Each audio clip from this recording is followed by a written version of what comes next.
Aujourd'hui, je vais te montrer les 10 nouveautés majeures de DaVinci Resolve 20.2 pour rendre ton workflow encore plus rapide. C'est parti!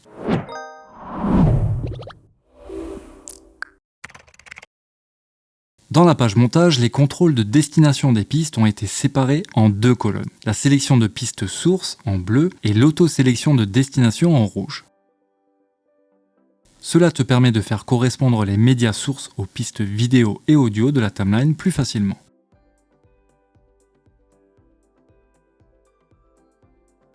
Tu peux également assigner un raccourci clavier pour initialiser les destinations des pistes ou simplement changer les raccourcis par défaut. Dans les en-têtes de piste, l'icône Sync Lock permet désormais de choisir si une piste sera affectée ou non par les actions de trim réalisées sur les autres pistes. Concrètement, lorsque tu es en mode trim, il suffit de désactiver le verrouillage de synchronisation sur la piste que tu ne souhaites pas voir modifiée. Cette piste restera ainsi intacte pendant que tu effectues des montages ou des décalages sur les autres pistes. Cette fonctionnalité a également été repensée pour éviter d'écraser involontairement les clips et mieux préserver la synchronisation.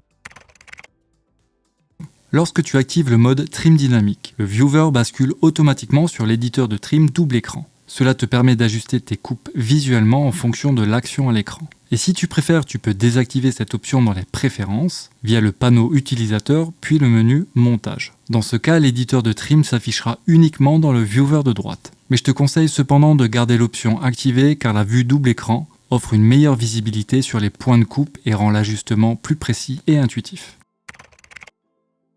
Dans les pages Cut et Montage, la suppression des silences a été améliorée avec la fonctionnalité Ripple Delete Silence. Pour l'utiliser, sélectionne ton clip dans la timeline, puis ouvre le menu Plan sous Opération Audio et choisis Ripple Delete Silence. Commence par définir le seuil, c'est-à-dire le niveau sonore en dessous duquel DaVinci considère qu'il s'agit d'un silence à supprimer. Ensuite, ajuste les paramètres pour indiquer le nombre d'images à couper avant et après chaque silence, ainsi que la durée minimale que DaVinci doit couper. Tu peux même ajouter un fondu entre les passages coupés pour rendre la transition plus naturelle.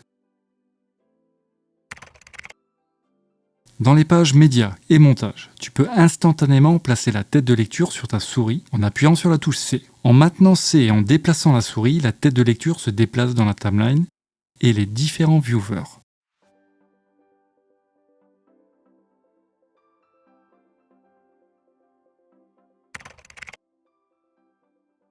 Le panneau de l'éditeur de courbes dans la timeline dispose désormais d'une barre d'outils intégrée qui facilite la création, la navigation et la modification des points clés. Tu peux utiliser les raccourcis Shift ou Maj plus la souris pour sélectionner tous les paramètres ou Alt ou Option plus la souris pour ne sélectionner que celui qui t'intéresse. L'éditeur de points clés bénéficie également d'une meilleure gestion des amortis et permet désormais de visualiser les points clés même au-delà des limites du montage.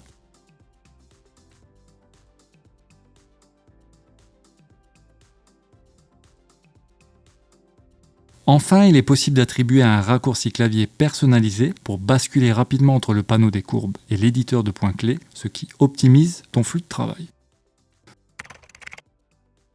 Le Multitext Tool a été amélioré également. Tu peux maintenant appliquer des styles au niveau des caractères ou des paragraphes.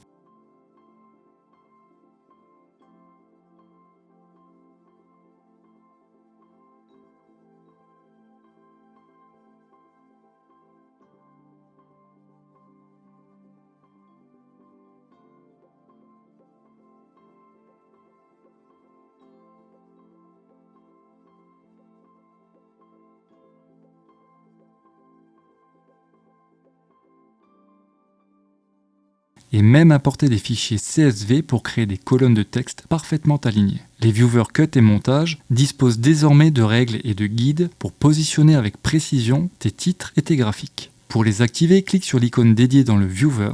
Tu peux alors faire glisser ces règles depuis les bords pour créer des repères horizontaux et verticaux. Un clic droit sur une règle permet de la verrouiller, changer sa couleur, la supprimer ou accéder à d'autres réglages avancés. Sache aussi que si un titre est déjà présent, tu pourras le déplacer à proximité des règles et il s'y aimantera automatiquement pour s'aligner parfaitement.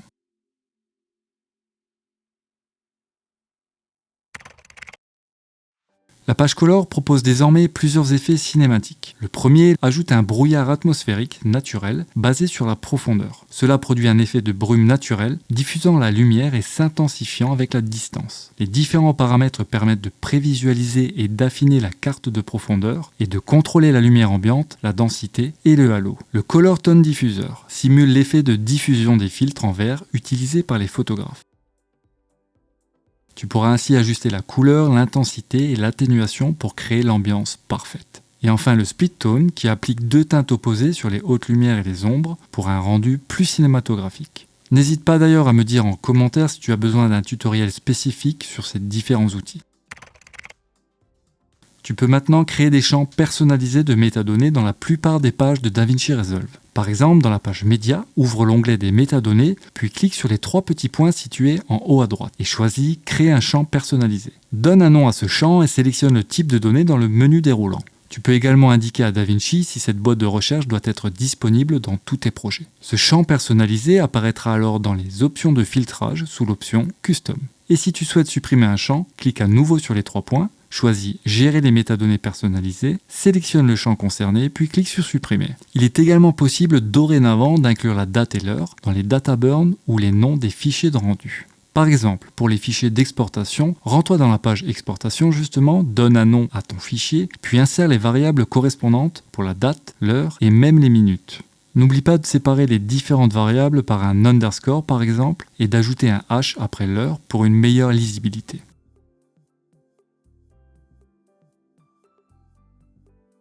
Et voilà, tu connais maintenant les nouveautés majeures de la dernière version de DaVinci Resolve. Ces améliorations vont vraiment t'aider à travailler plus vite, de manière plus précise et à créer des effets encore plus impressionnants. À bientôt!